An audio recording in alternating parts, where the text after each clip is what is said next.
atau mendoakan saudaranya dengan doa yang jelek, maka baginya dunaha abwabuha, ditutup beberapa pintu langit.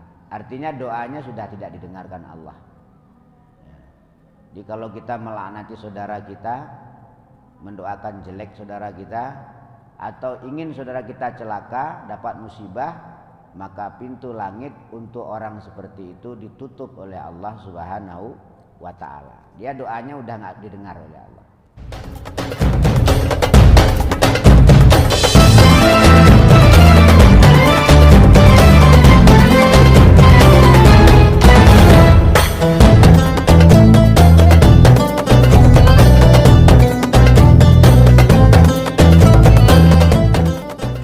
Assalamualaikum warahmatullahi wabarakatuh. Waalaikumsalam warahmatullahi wabarakatuh. A'udzu billahi minasy syaithanir rajim. A'udzu bikalimatillahi tammati min syarri ma khalaq. Bismillahirrahmanirrahim. Bismillahilladzi la yadurru ma'asmi syai'un fil ardi wala fis sama' wa huwas sami'ul alim. Asyhadu an la ilaha illallah wahdahu la syarikalah wa asyhadu anna Muhammadan abduhu wa rasuluhu la nabiyya ba'dah. Allahumma shalli wa sallim wa barik ala sayyidina Muhammadin wa ala alihi wa ashabihi ajma'in, amma ba'd. Ma'asyiral muslimin wal muslimat yang berbahagia, melanjutkan pembahasan kita pada perjumpaan yang berlalu. Bismillahirrahmanirrahim. Wa iyyaka an tal'ana musliman aw bahimatan aw khadiman aw syahsan bi'ainihi wa in kana kafiran illa in tahaqqaqta annahu mata 'alal kufri ka fir'auna wa abi jahlin aw alimta anna rahmatallahi la tanalu bihalin ka iblis.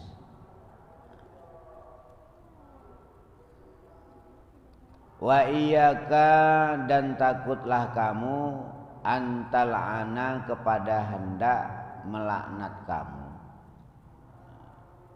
musliman, kepada orang Islam, au bahimatan, atau kepada hewan, au khadiman, atau kepada pelayan, au syahsan, atau kepada orang, bi'ainihi, yang tetap dengan keadaannya syahsun. Wa in kana, walaupun ada siapa syahsun, kafiran, itu orang kafir. Jadi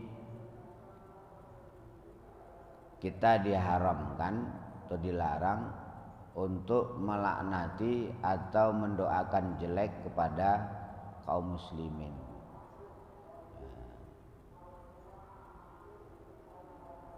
Begitu juga kepada hewan, kepada pelayan, atau kepada orang yang kita anggap rendah, orang yang kita anggap levelnya di bawah kita, lalu kita omongin kasar, sekalipun itu orang kafir, nggak boleh. Karena orang itu kalau masih hidup belum tentu, mungkin ada waktunya nanti dia dapat hidayah dari Allah Subhanahu wa taala. Illa in tahaqqaqta, kecuali jika menyatakan kamu anna wasungguhnya syahsun, mati siapa syahsun, alal kufri atas kufur, ka Firaun seperti Firaun, wa Abi Jahlin dan Abu Jahal. Nah, itu boleh. Misalnya Fir'aun laknatullah alaih, boleh. Kenapa? Fir'aun itu udah mati dan dia udah nyata mati dalam keadaan kafir. Tapi kalau orang itu masih hidup, bagaimanapun modelnya, kita tidak boleh melaknatnya. Apalagi cuma beda paham, terus saling laknat melaknat, itu nggak benar itu. Wa Abi Jahlin atau Abu Jahal. Nah, Abu Jahal ini anak Abu Lahab, orang yang paling membenci Rasulullah. Ini Abu Jahal namanya.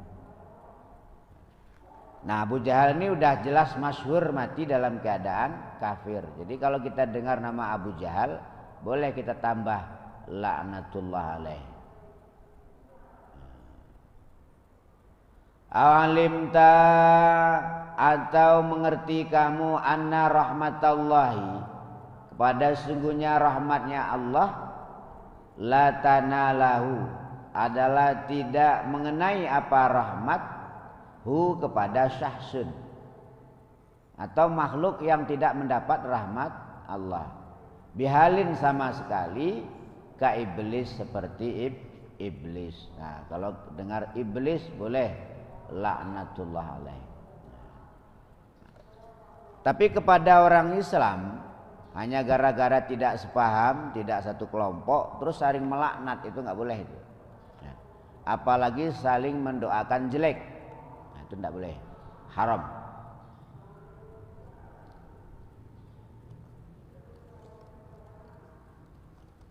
Terus bagaimana? Ya didoakan kepada Allah, kalau kurang tepat didoakan tepat, dinasehati, ya udah serahkan sama Allah. Nah, kenapa kita dilarang melaknati?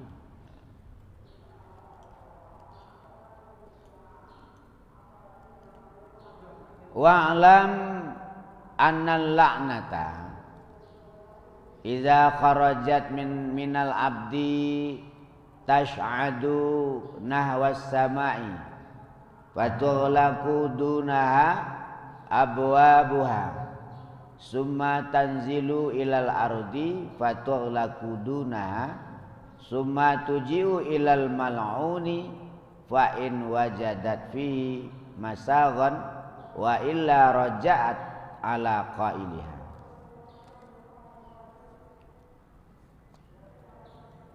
Wa'lam, dan ketahuilah olehmu, anna laknata, sesungguhnya laknat.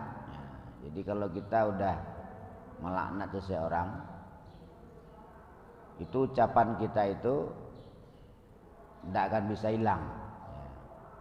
Dia akan menjelma menjadi energi negatif.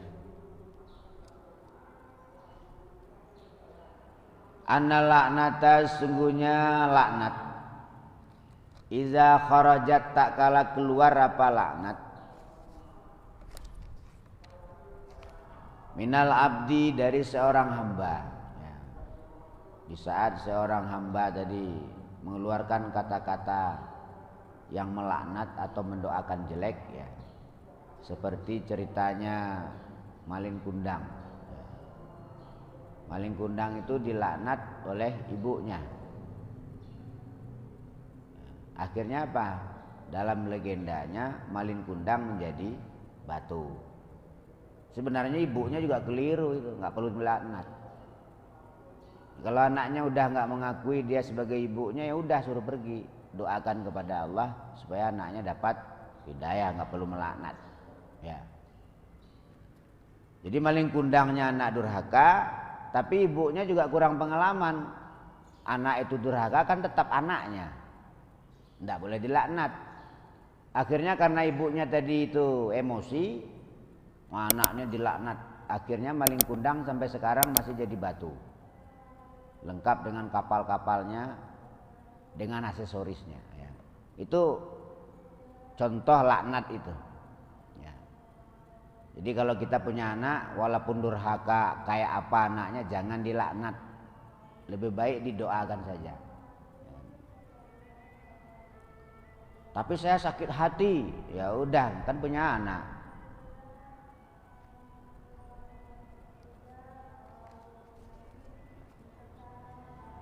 Jangan suka mengeluarkan kata-kata kotor. Kalau mengeluarkan kata-kata kotor itu, kalau kata-kata tadi berupa laknat, nah dia akan mencari yang dilaknati. Tapi kalau kata-kata kotor itu tidak merupa laknat, maka dia akan masuk ke dalam badan orang yang berkata kotor. Maka timbullah berbagai penyakit. Ya. Jadi berbagai penyakit itu timbul karena perkataan-perkataan nggak benar itu. Tash'adu, yang naik apa laknat. Begitu laknat tadi diucapkan, ya, kayak si malin kundang oleh ibunya, ku laknat kau jadi batu, katanya. Begitu ibunya mengeluarkan laknat itu, laknat tadi naik ke langit. Tash'adu, naik apa laknat, nahwas samai, di dalam arah langit. Begitu orang mengucapkan laknat, biasanya kalau di film itu begitu keluar kata-kata itu ada petir. Nah, itu dicontohkan seperti itu.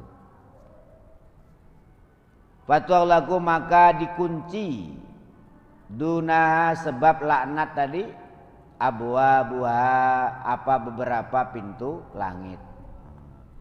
Begitu orang mengeluarkan kata-kata laknat, maka pintu langit dikunci bagi orang tersebut. Ya. Jadi orang tuh kalau kata-katanya nggak benar, nggak bagus, jangankan manusia, ya. Allah saja udah nggak mau mendengar kata-katanya. Begitu dia mengeluarkan kata-kata laknat atau mendoakan saudaranya dengan doa yang jelek, maka baginya dunaha abwabuha, ditutup beberapa pintu langit. Artinya doanya sudah tidak didengarkan Allah. Ya. Jadi kalau kita melaknati saudara kita, mendoakan jelek saudara kita, atau ingin saudara kita celaka, dapat musibah, maka pintu langit untuk orang seperti itu ditutup oleh Allah Subhanahu wa ta'ala. Dia doanya udah nggak didengar oleh Allah.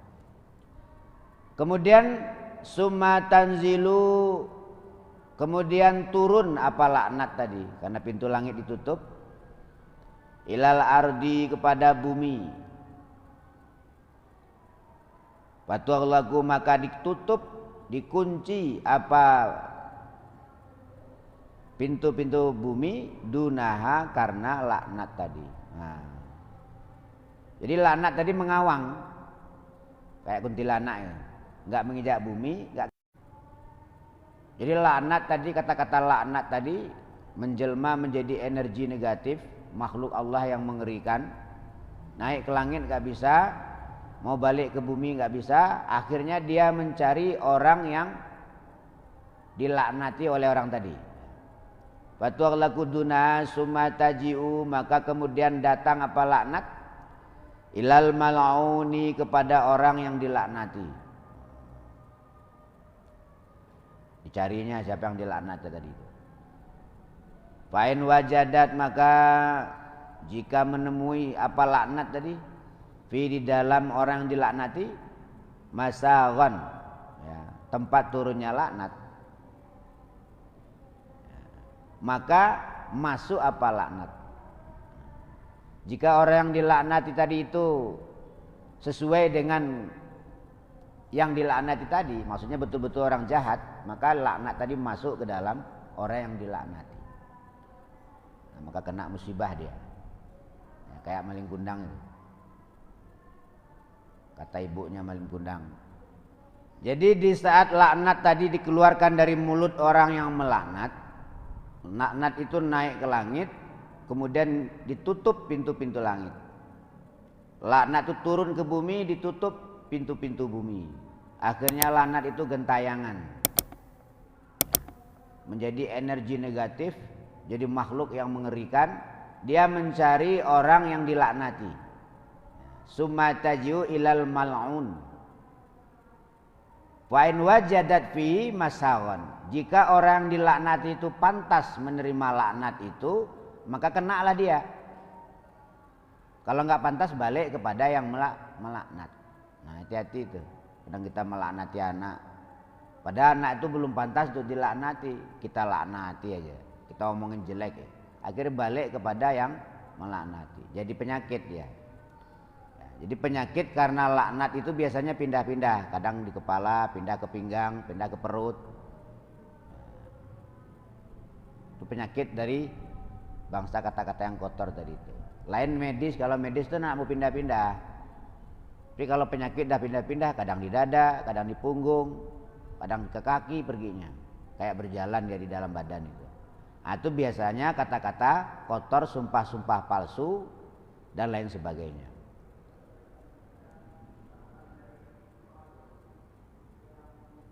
Wa ila, dan jika tidak menemui apa laknat tadi kepada sasarannya, rajaat maka kembali apa laknat ala qailiha kepada orang yang mengucapkan laknat tadi. Jika laknat tadi tidak menemui sasarannya, kayak orang menyantet orang ya, itu termasuk laknat itu. Ya, orang disantet. Kalau yang disantet itu memang pantas kena santet, kena dia. Dia bersalah misalnya menghina orang atau juga nyantet. Lalu sang dukun tadi melepaskan laknatnya berupa doa jelek, ngejar si tukang apa yang disantet tadi. Kalau yang disantet tadi pantas kena dia. Kadang-kadang piring dimasukin ke perutnya. Perutnya tiba-tiba besar. Kadang pasir ya. Tapi kalau yang disantet tadi nggak pantas menerima itu karena hanya fitnah doang, maka santet tadi akan kembali kepada yang melepaskannya. Namanya senjata makan tuan. Maka hindari laknat melaknat. Nah, jadi daripada kita mengeluarkan kata-kata kotor yang akan menyusahkan diri kita sendiri, ya lebih baik kita diam. Itu lama Pak? Lama ya? Kita teruskan. Wa alaika bita'allufi baina qulubil mu'minin wa tahbibi ba'dihim ila ba'din bi izharil mahasini wa sitril qabaihi. Wa alaika, dan daklah ada kamu ya akhi wa saudaraku, bita'allufi dengan membuat rukun ta'alluq ya. Baina qulubil mu'minin, di dalam antara beberapa hatinya orang yang beriman. Jadi kita harus merukunkan hati-hati orang yang beriman. Maksudnya kalau kita cerita tentang seseorang kepada orang lain, maka ceritakanlah yang baik-baiknya, sehingga timbul senang, timbul mahabbah. Jangan ceritakan yang jelek-jeleknya. Kalau kita ceritakan yang jelek-jeleknya, timbul kebencian, timbul kecurigaan dan lain sebagainya. Bita'allufi baina qulubil mu'minin wa tahbibi ba'dihim ila ba'din, dan menenteramkan sebagian mukmin dengan sebagian yang lainnya. Jadi pertama tadi merukunkan, kedua menenteramkan. Jangan sampai gara-gara kita orang berkelahi. Jangan sampai gara-gara kita umat ini jadi pecah belah. Jadi kita wajib untuk menyatukan hatinya. Biizharil mahasini, dengan melahirkan beberapa kebagusan mukmin, wasitril qabaihi, dan menutup beberapa celanya mukmin. Bagaimana caranya menyatukan hati tadi? Bagaimana caranya mengakurkan hati tadi? Caranya adalah kalau kita cerita tentang seseorang kepada orang lain, ceritakan kebaikannya. Jangan diadu domba. Ceritakan kebaikannya, ceritakan kelebihannya, sehingga menimbulkan mahabbah.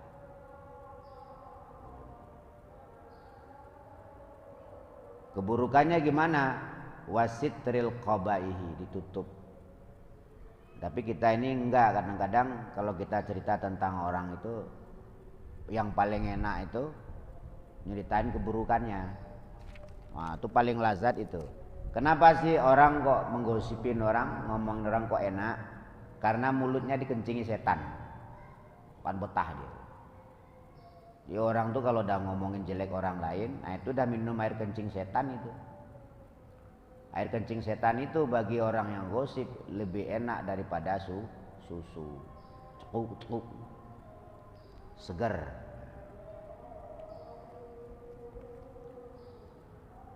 Wa alaika bi islahi zati bainihim. Wa alaika, dan tetaplah kamu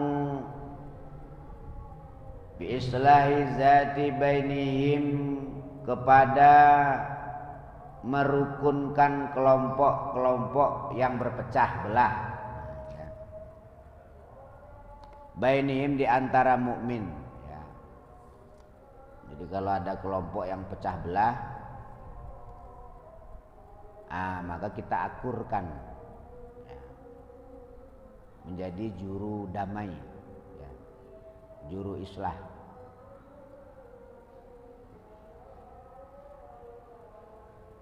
Faina li islahi, maka sungguhnya adalah tetap bagi islah atau merukunkan, adalah fadlan, keutamaan, yazidu, yang melebihi apa keutamaan, ala fadlin nafli, di atas keutamaan ibadah sunat, minas sholati wasyam. Jadi juru damai. Jadi kalau ada orang bertengkar, anak sama bapaknya, istri sama suaminya, saudara sama saudaranya, satu kelompok dengan kelompok yang lain, kita menjadi juru damainya. La ilaha illallah al-malikul haqqul mubin Muhammadur Rasulullah Shadiqul wa'dil amin.